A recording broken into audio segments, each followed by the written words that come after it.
Hello everyone, welcome back to our channel. मेरा नाम अरविंद गुलेरिया है और हम कंटिन्यू कर रहे हैं अपनी बहुत ही इंपॉर्टेंट सीरीज उन सभी एस्पिरेंट्स के लिए जो कि मेंस 2026 की तैयारी कर रहे हैं। The idea is quite simple कि जहां पर आपको थीम बाय थीम एक पर्टिकुलर डॉक्यूमेंट मिलता है। उस डॉक्यूमेंट में है प्रीवियस ईयर क्वेश्चन उस थीम से related and the practice as well as the probable questions. तो वैसी सिलसिला हमारा चलता है। पॉलिटी, आईआर, एथिक्स का most of the part cover हो चुका है और अब हम आ चुके हैं केस स्टडीज पर। डॉक्यूमेंट कहां मिलता है? सिविल्स विद आकाश के टेलीग्राम चैनल पे। Now the point is with respect to this whole idea, objective है कि लाइव आंसर राइटिंग भी करनी है और उसी के लिए सेशन हमने यहाँ पर कंडक्ट किया है। तो अब शुरू करते हैं आज के सेशन को। देखते हैं किस प्रकार की केस स्टडी आज आपके लिए यहाँ पर रखी गई है। Will be discussing around one case studies to get a particular idea कि किस तरीके से आप अपने क्वेश्चंस को वहां पर आंसर कर सकते हैं। Alright, so will just start, just give me a minute. चलिए, तो इस तरीके से आपके पास ना डॉक्यूमेंट वहां पर है। इस डॉक्यूमेंट में आपको सारी की सारी चीजें वहां पर मिल जाएंगी। राइट, सारे आपके पीवाईक्यूज मिल जाएंगे। अच्छा, केस स्टडीज को हमने दो पार्ट्स में डिवाइड किया बिकॉज सिंस बहुत सारी केस स्टडीज हैं तो एक साथ आपके ऊपर बर्डन में डालना चाहते, एंड उनको भी थीम बाय थीम डिवाइड किया कि जितने भी एथिक्स के सिलेबस में थीम्स मेंशन्ड है, सब थीम मेंशन्ड है, उन्हीं के हिसाब से उसको वहां पर फर्दर डिवाइड किया गया है। ऑलराइट, चलिए तो मैं क्विकली आपके लिए पढ़ देता हूँ उसको एंड आई होप सभी को विजिबल रहे। जहां पर नहीं है तो भैया थोड़ा जूम कर लेना। यूट्यूब पे जूम का ऑप्शन भी अवेलेबल है। कह रहे हैं you are the medical officer in charge of a PHC, जो कि क्लस्टर ऑफ ट्राइबल हैमलेट्स को सर्व कर रहा है रिमोट ब्लॉक में। मॉनसून सीजन चल रहा है, सडन आउटब्रेक हो चुका है अक्यूट वाटरी डायरिया का, जो कि एरिया पे स्ट्राइक कर चुका है। आपके पीएचसी का लिमिटेड स्टॉक है ओआरएस पैकेट्स का, आईवी फ्लूइड्स का, एंटीबायोटिक्स का, जिसके चलते 60 पेशेंट्स को आप ट्रीट कर सकते हो। बट आपने एक्सपेक्टेशन है कि 200 से ज्यादा लोग आपके वहां पर आ सकते हैं अगले 2 दिनों में। फर्स्ट मॉर्निंग पेशेंट्स आपके कुछ एक रीजन से आना शुरू हो जाते हैं जो कि बहुत दूर है, Kharpada, and many of them children are elderly, right, severely dehydrated and serious condition में है। दिन के समय पर आपको एमएलए के ऑफिस से कॉल आता है कि भैया एमएलए की कोई रिश्तेदार है, वो भी एक पास के गांव में रहती हैं, है ना जी, उनको कुछ सीरियस कंडीशन तो नहीं है बट थोड़ा पेट वेट उनका खराब चल रहा है, तो भैया उनको प्रायोरिटी पे अटेंड किया जाए। राइट, और इम्प्लिसिट रिमाइंडर दिया गया that the PHC pending upgrade proposal is awaiting MLS recommendation to the state health department. वो जो चिकित्सालय सीरीज है ना Amazon प्राइम पे, तो थोड़ा बहुत रेलेवेंस आप वहां से भी इसको ड्रॉ कर सकते हो। Right, by evening your stock of IV fluids are nearly exhausted. आपका कंपाउंडर सजेस्ट करता है holding back a small reserve just in case someone important comes, while your nursing staff insists that every unit should be used strictly on the first come, first served, and severity basis. You have also received additional information. You have also received informal word that a private ambulance from a town arranged by a local trust could bring in additional medicines in the next morning, but only if you personally certify in an emergency requisition tonight, right, bypassing the normal district level approval process which usually takes 3 to 4 days. तो basically आपको यहाँ पर district process को bypass करते हुए एक local trust के through भी आप अपनी मेडिसिन यहाँ पर मंगवा सकते हैं। राइट, बट ओनली इफ अगर आप पर्सनली सर्टिफाई करते हैं कि भैया इमरजेंसी रिक्विजिशन आपको यहाँ पर चाहिए। राइट, जो कि आपके नॉर्मल डिस्ट्रिक्ट लेवल के अप्रूवल प्रोसेस को बाईपास करते हुए 3 दिनों, जो कि जनरली आपके 3 से 4 दिन का समय लग जाता है। अब ये पूरी सिचुएशन है, ये पूरा डिलेमा है कि भैया किया क्या जाए। उस केस में आपके पास सवाल क्या क्या है? What are the ethical issues involved in this case? Evaluate the options available to you in allocating the scarce medical resources and in deciding whether to bypass the normal requisition procedure or not.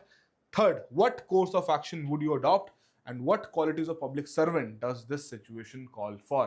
तो basically देखा जाए तो पूरी कहानी का हर एक detail आपसे यहां पर पूछा जा रहा है कि एग्जैक्टली किस तरीके से आप इस कंडीशन को, इस सिचुएशन को यहां पर रिजॉल्व कर पाओगे, जिसके आपको 3 सप्लीमेंट्री सवाल भी यहां पर दे दिए गए हैं। एंड आई होप सभी कोई चीज यहां पर दिखाई दे रही हो।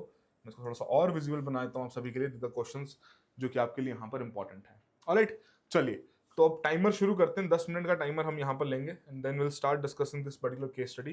थोड़ा सा इसको थोड़ा सा और जूम आउट करना पड़ेगा।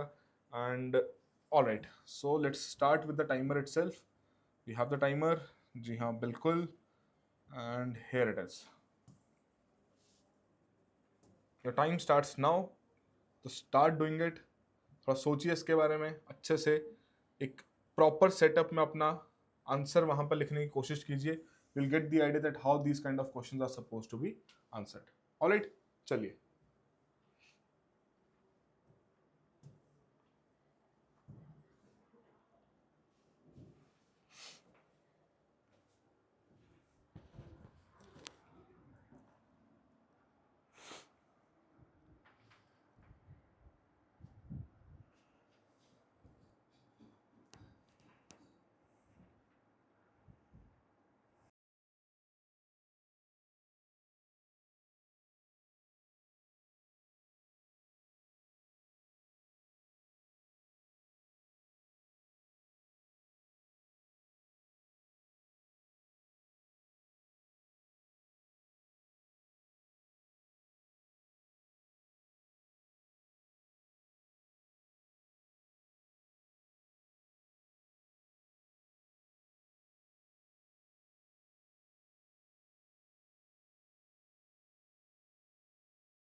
आई होप सभी ने इस क्वेश्चन को एक बार अच्छे से अटेम्प्ट किया हो।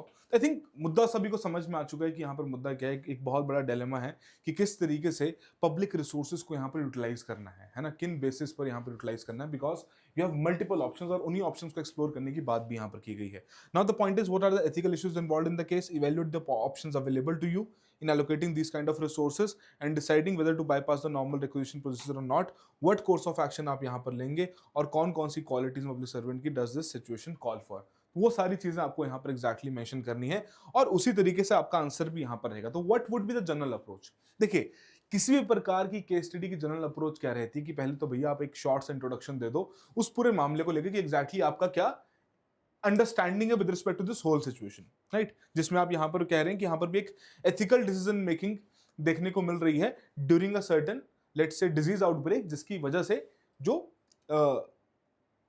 ऑफिसर है, जो मेडिकल ऑफिसर है, उसके पास बहुत सारी ऑप्शंस अवेलेबल हैं फॉर द ड्यू कोर्स, है ना। बट किसको चूज करता है वो यहाँ पर डेफिनेटली रिफ्लेक्ट करेगा। तो इस तरीके की थोड़ी सी हम एक इंट्रोडक्शन यहाँ पर देंगे, फिर बताएंगे भैया कौन कौन से स्टेक होल्डर्स यहाँ पर इन्वॉल्व हैं, है ना, किन किन का रोल इस पूरी सिचुएशन में देखने को मिलता है, फिर एथिकल इश्यूज कौन कौन से इन्वॉल्व हैं जो डायरेक्टली क्वेश्चन की डिमांड है, हम उस पर यहाँ पर बात करेंगे।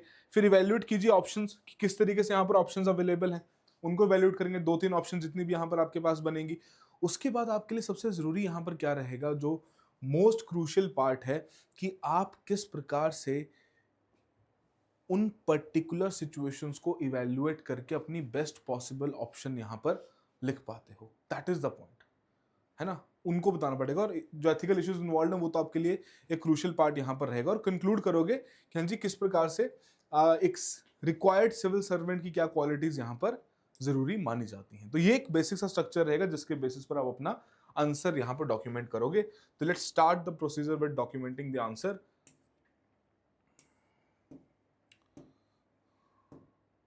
All right. So again, in terms of introduction, what we are going to do? अब सिंस ये पूरा इशू एक मेडिकल ऑफिसर के पर्सपेक्टिव से, तो आप भी यही कहोगे that the case concerns ethical decision making during certain public health emergency under the condition of scarcity, है ना, कि आप एक पब्लिक हेल्थ इमरजेंसी को यहां पर हाईलाइट करोगे। You will try to make sure कि आप यहाँ पर डिलेमा इंट्रोड्यूस कर दो कि भैया एक डिलेमा यहाँ पर क्रिएट हो रहा है, राइट। अब उसी केस में कंडीशन ऑफ स्कार्सिटी यहाँ पर देखने को मिल रही है कि आपके पास रिसोर्सेज कम है, तो डेफिनेटली ये चीज आपके लिए मेंशन करना बहुत ज्यादा जरूरी बन जाता है, right. Apart from that you will have to mention कि भैया पॉलिटिकल प्रेशर भी यहाँ पर देखने को मिल रहा है in the introduction itself, right. अब पॉलिटिकल प्रेशर की वजह से क्या कोई और कंसर्न्स क्रिएट हो रहे हैं? तो बिल्कुल हाँ, प्रोसीजरल कंस्ट्रेंट्स भी यहां पर हैं कि वो जो आपको एक ट्रस्ट प्रोवाइड करने की बात कर रहा है, बट उसमें फिर आपको लोकल अथॉरिटी को, अपनी डिस्ट्रिक्ट अथॉरिटी को बाईपास करना पड़ेगा,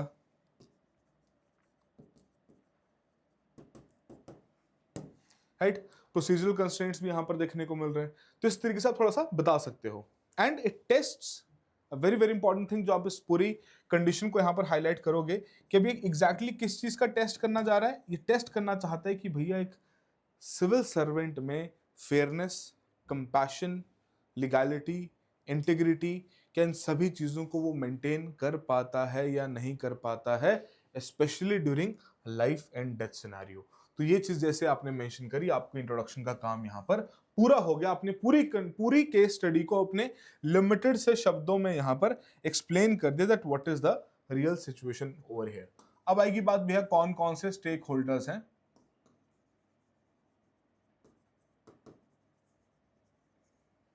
जो कि यहां पर हमें इन्वॉल्व देखने को मिलते हैं। सबसे पहले तो भैया आपको जो मेडिकल ऑफिसर इंचार्ज है ना, जो एमओ यहाँ पर सबसे बड़ा इंपॉर्टेंट है, मेडिकल ऑफिसर जो यहाँ पर है, राइट, उसी को सब कुछ यहाँ पर करना है।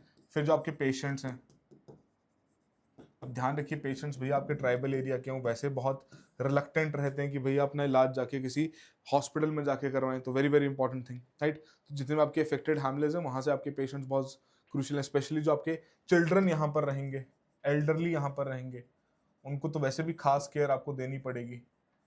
ये आपके लिए इंपॉर्टेंट स्टेक होल्डर्स यहाँ पर बन जाएंगे, राइट। फिर आपका जो खरपला नाम का डिस्ट्रिक्ट था, लेट मी जस्ट री वेरीफाई इट, कि क्या हम उसे करेक्ट तरीके से प्रोनाउंस कर रहे हैं या नहीं कर रहे हैं।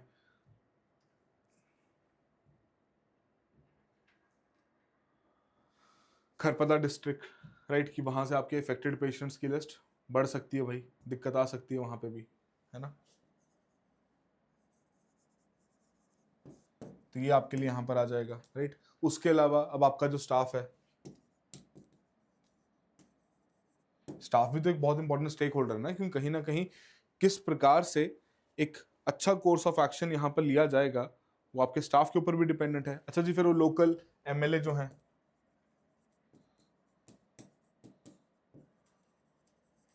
और उनकी जो भी बुआ हैं या मासी हैं या चाची हैं जो भी हैं, राइट, वो भी यहाँ पर आ जाएंगी। उसके अलावा डिस्ट्रिक्ट हेल्थ एडमिनिस्ट्रेशन,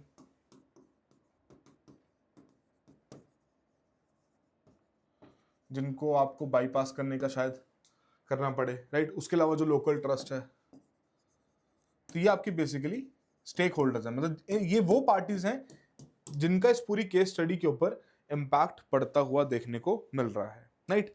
अब आएगी बात यहां पर किस प्रकार के एथिकल इश्यूज इन्वॉल्व हैं।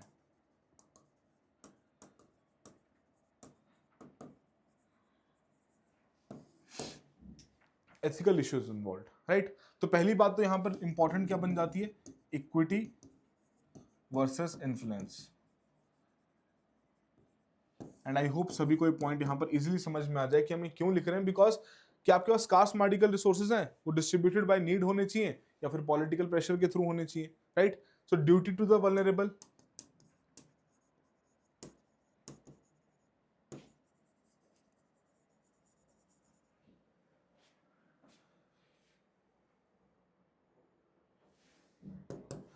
ये भी आपका एक पॉइंट यहाँ पर इन्वॉल्व है कि जो आपके पोरेस्ट हैं उनको प्रायोरिटी अटेंशन यहाँ पर मिलनी चाहिए, जो रिमोट से आ रहे हैं, बहुत सिवियरली अफेक्टेड हैं, उनको यहाँ पर देनी चाहिए प्रायोरिटी अटेंशन, या फिर first come first serve basis पे आपको यहाँ पर इसे कंटिन्यू करना चाहिए, राइट। प्रोसीजरल,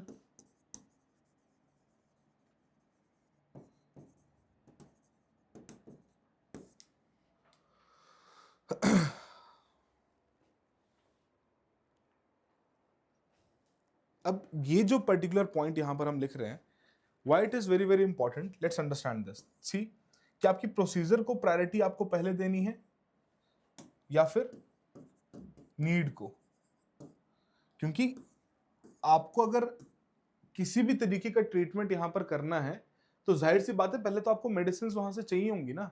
अब ट्रस्ट वहां पर आपको दे रहा है तो आपकी नीड है, प्रोसीजरल प्रायोरिटी आपके लिए भैया जरूरी है कि भैया प्रोसीजर भी फॉलो करना पड़ेगा, आपको रूल्स एंड रेगुलेशन को यहाँ पर फॉलो करना पड़ेगा, राइट। उसके अलावा अब्यूज ऑफ पावर और अब्यूज ऑफ लेटर से पब्लिक ऑफिस,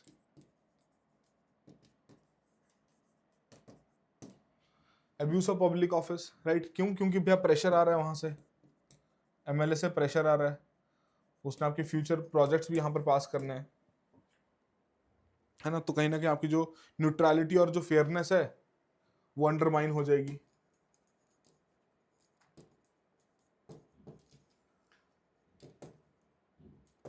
ये एक मेजर कंसर्न देखने को मिलता है, राइट। एंड लास्ट आपका यहाँ पर अकाउंटेबिलिटी लिख दो कि भैया अकाउंटेबल तो आप ही हो। Accountability specially in crisis, that's again a major dimension जिसको हम यहाँ पर मिस आउट नहीं कर सकते हैं, है ना, क्योंकि आपका कोई भी इस प्रकार का every deviation from the normal procedure must remain documented and reviewable, right. तो अकाउंटेबिलिटी भी यहाँ पर आपको देखनी पड़ेगी, तो आपके ये एथिकल इश्यूज यहाँ पर इन्वॉल्व हो गए, right. Now the point comes कि अब आपके पास कौन कौन से ऑप्शंस यहाँ पर अवेलेबल हैं, तो उसके बारे में बात करते हैं।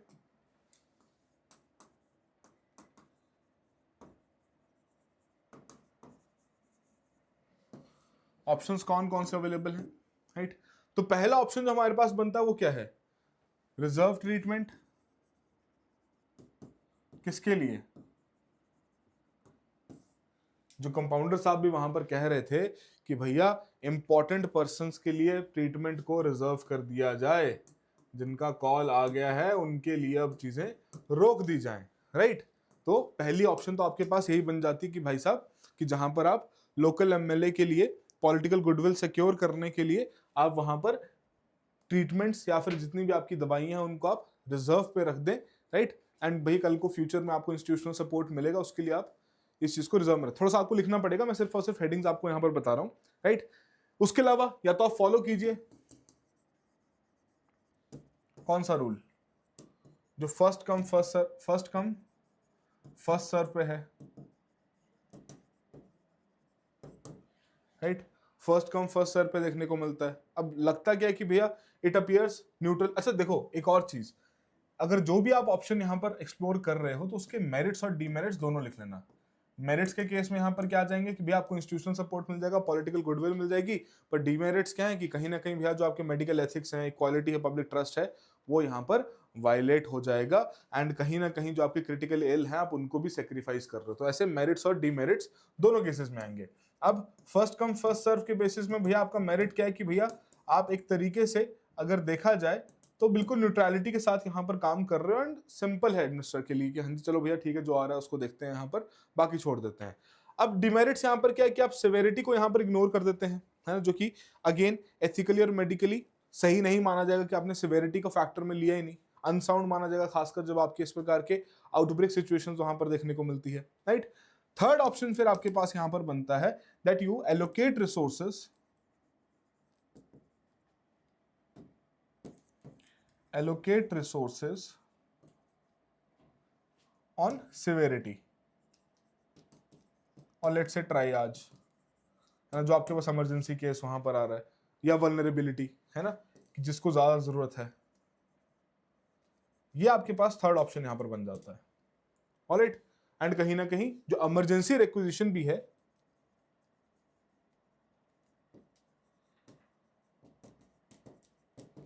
वो भी आप यहां पर क्या कर देते हैं, इन्वोक कर देते हो कि भैया जी हाँ मुझे इस प्रकार की मेडिसिन यहां पर चाहिए रहेंगी, राइट?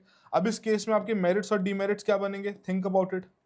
मेरिट्स आपके ये हैं कि भैया बिल्कुल आपने मैक्सिमम लाइफ सेव कर रहे हो, आप कॉन्सिक्वेंशलिज्म के ऊपर फोकस कर रहे हो, वीकेस्ट को प्रोटेक्ट कर रहे हो, सिवेरिटी के बेसिस पर जब आप अपने रिसोर्सेज को यूज करो तो इक्विटेबल डिस्ट्रीब्यूशन हमें यहाँ पर देखने को मिलेगी, एंड एडमिनिस्ट्रेटिव प्रैक्टिकलिटी के साथ आपका बैलेंस भी बनेगा एथिक्स का। पर डीमेरिट्स यहाँ पर क्या है कि पॉलिटिकल डिस्प्लेजर यहाँ पर आ सकता है, एंड मोर ओवर आपकी जो प्रोसीड्यूरल आपके फॉर्मेट्स हैं उस पर कल को स्क्रूटिनी भी आ सकती है कि भैया ऐसे कैसे आपने किसी लोकल ट्रस्ट से सामान मांग लिया, आपको डिस्ट्रिक्ट हेल्थ एडमिनिस्ट्रेशन से मांगना चाहिए था, क्योंकि फिर अगेन वो पॉलिटिकल इशू भी बहुत जल्दी वहां पर बन जाता है। Now the very very important point कि आप क्या करेंगे। Now, what would be your course of action? How are you going to deal with this particular thing, right?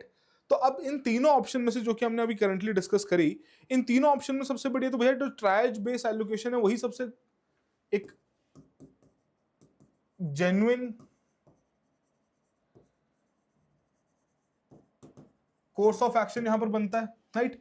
But इस केस में जो हमारा कंसर्न था, जो डीमेरिट्स का कंसर्न था, अब आप अपने कोर्स ऑफ एक्शन में डीमेरिट्स वाले पॉइंट को मेरिट में कन्वर्ट करने की कोशिश करोगे भैया कि डीमेरिट को भी आप कैसे यहां पर बचा सकते हो, राइट? कि अब इसमें क्या करोगे, आप प्रायोरिटाइज करोगे जितने भी सिवियर पेशेंट्स रहेंगे, जो इमरजेंसी पेशेंट्स रहेंगे, वल्नरेबल पेशेंट्स रहेंगे, एल्डरली हैं, चिल्ड्रन हैं, है ना, उनको आप पहले ट्रीट करोगे, उनके लिए आप रिसोर्सेज को कहीं ना कहीं सेव भी करके रखोगे, राइट? और फिर आपके जो बाकी एरियाज हैं उनसे भी आप पेशेंट्स को आने दोगे, बट आप उनको मना नहीं कर दोगे, right? At the same point of time अगर देखा जाए, जो एमएलए की बुआ हैं उनको भी आप ट्रीट करोगे डिग्निटी के साथ, बिल्कुल, है ना भैया, लोकल एमएलए भैया उनकी बुआएं तो, या जो भी चाची जो भी हैं, आप उनको भी बिल्कुल अच्छे तरीके से ट्रीट करोगे, डिग्निटी के साथ करोगे, बट प्रायोरिटाइज नहीं करोगे कि नहीं नहीं भैया इन्हीं के लिए सब कुछ यहाँ पर लगा दिया जाए। नहीं, आपको सीरियस पेशेंट्स को प्रायोरिटी पे ज्यादा रखना है, और अपनी बात कन्वे करने की आप कोशिश भी करोगे उस समय पर कि जी हाँ बहुत सीरियस पेशेंट्स आ रहे हैं जी, सबके यहाँ पर घरों में जरूरतें हैं, सब कुछ है, और बच्चे बहुत ज्यादा बीमार हो रहे हैं, तो ठीक है आपके लिए दवाई मैं लिख रहा हूँ, एंड आपके पास मीन्स है आप बाहर से भी ले सकते हैं इजिली दवाई, है ना, बाहर किसी मार्केट से भी जाके ले सकते हैं, बट मैं आपको बिल्कुल चेकअप पूरा करूंगा, मैं आपका इलाज पूरा करूंगा, क्योंकि वो आपकी फिर एक मेडिकल रिस्पॉन्सिबिलिटी भी है कि आपको इलाज तो करने चाहे जो मर्जी है ना, कितना इंपॉर्टेंट है, जो नॉर्मल लोग भी आ रहे हैं उनका भी आपको इलाज करना है, राइट? तो एक तरीके से आपने दोनों चीजों को हैंडल करने की कोशिश करो, जो पॉलिटिकल डिस्प्लेजर उसको कोशिश करो कि भैया वो डिस्प्लेजर कम से कम रहे, आप मना ना कर दो, है ना, किसी तरीके से रूड बाबा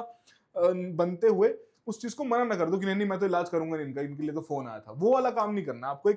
एक थोड़ा सा अपना इंस्टीट्यूशनल सपोर्ट भी तो मेंटेन करके रखना है फ्यूचर में। तो यही तो बेसिकली केस स्टडीज का एक मेजर पॉइंट है कि जहां पर आप एक गोल्डन मीन वाला फिलॉसफी था ना, कि गोल्डन मीन, एरिस्टोटल की गोल्डन मीन की आप यहां पर कोट भी कर सकते हो, बल्कि कि भैया बीच का रास्ता यहाँ पर निकालने की कोशिश करनी है। जरूरी नहीं है कि यहाँ पर आपको किसी बात का अननेसेसरी रिटेलिएशन उस कॉल के ऊपर देना है कि नहीं नहीं भैया मुझे कॉल कैसे आ गया, राइट। उसके अलावा emergency requisition, it is the need of the hour. आप इसे किसी भी तरीके से इग्नोर नहीं कर सकते, आपको करना ही पड़ेगा। इसको बिल्कुल आपको सर्टिफाई करना पड़ेगा सेम नाइट में, बिकॉज आउटब्रेक रियल है, डिले डेंजरस हो सकता है। आपकी जो लोगों का भरोसा है एडमिनिस्ट्रेशन के ऊपर वो यहाँ पर कम हो सकता है। बट द पॉइंट इज, अब उसमें डीमेरिट क्या था कि भैया आपका जो प्रोसीजर है उसके बेसिस पर आप पर स्क्रूटिनी भी यहाँ पर आ सकती थी, राइट। तो मैं वही कह रहा हूं कि उस केस में आप क्या कर सकते हैं, इमरजेंसी रिक्वेजिशन तो करोगे, but at the same point of time what will you do, आपका जो भी पर्टिकुलर प्रोसीजर है, जो भी डिसीजंस हैं, उनको रिकॉर्ड कर दो राइटिंग में।